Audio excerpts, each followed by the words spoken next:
Ikan pedang masin. Ni ikan samban. Samban.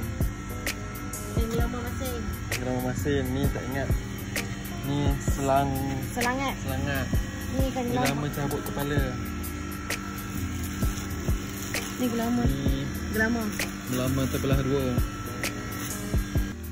Isi ikan kurau. Ini talang masin. Ini talang masam bulan.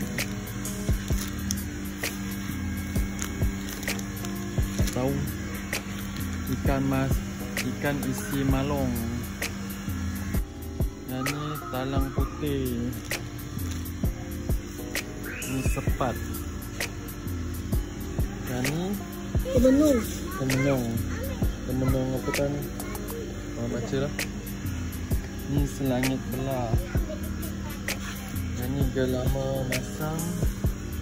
Ni selangat belah. Yang ni ikan talang merah. Ini kepala dia. Yang ni ikan talang. Oh ni kepala. Ni dia punya badan kot. Ikan talang kilo apa? Ni duri.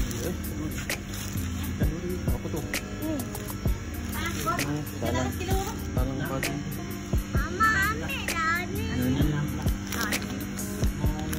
Ni kurau. Ada ikan kecil ah. Potong.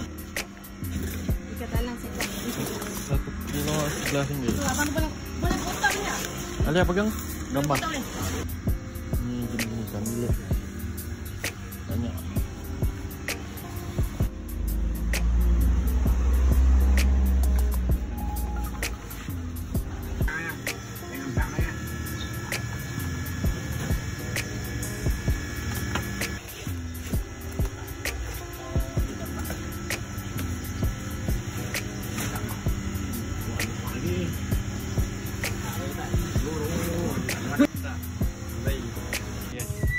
Let's go. Settle beli.